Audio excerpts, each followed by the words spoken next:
Hello students, this is Sunita Mishra. So as you know that I am teaching the chapter Matter in Our Surroundings.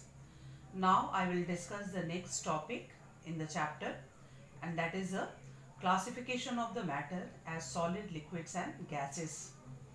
Now on the basis of the physical state, all the matter can be classified into three groups. And what are they? They are solids, liquids and gases. Now for example, sugar, sand, iron, wood, rocks, minerals or ice, these all are categorized into solids. Then we can categorize water, milk, oil, kerosene, petrol, etc. into the liquids. Then what can be called as a gas? So air, oxygen, hydrogen or any other gas are known as a gaseous, are in their gaseous state. Now solid, liquids and gases are called the three states of matter. In other words, matter exists in three physical states, and that are solid, liquid and gas.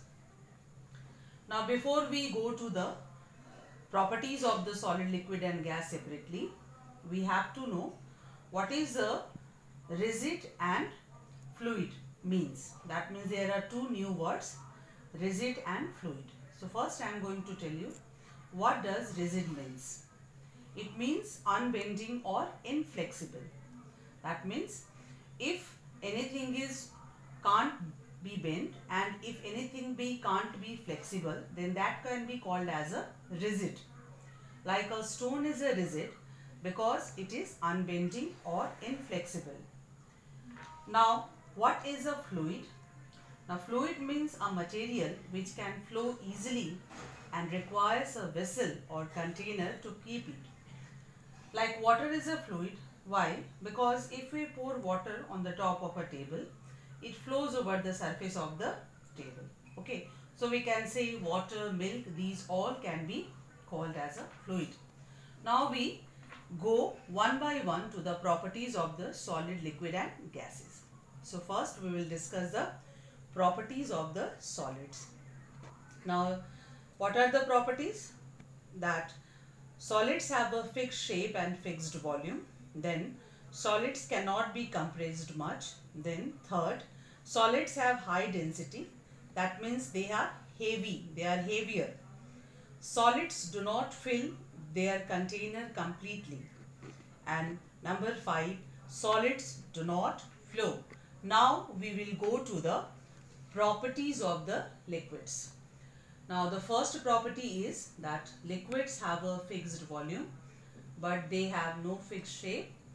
Liquids take the shape of the vessel in which they are placed. That means they take the shape of the vessel in which they are placed. Either if we put a milk or water in a vessel, so that water or milk take the shape of that vessel.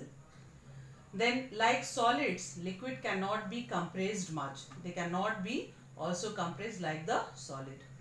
Then liquids have less dense than the solid. That means they are not heavier like the solids.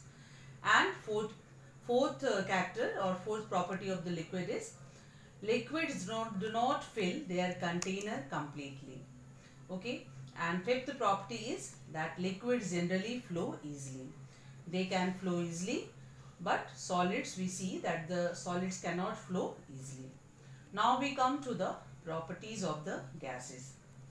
Now what is the first property? The first property of the gas is that gases have neither a fixed shape nor a fixed volume. Okay. Then gases can be compressed easily. If the volume of a gas will be small, then it can be compressed easily. Then gases have very low density. A gas is much lighter than the same volume of a solid or a liquid. Because the gases have a property of the diffusion, that's why they spread very easily and they are having a very low densities. Then gases fill their container completely. They can fill, they can spread easily, so they fill their container completely. And the last property of a gas is that gases flow easily. So these are all properties of a solids, liquids and gases. And in the next class I will tell you more about the solid, liquid and gas. Up to then, over.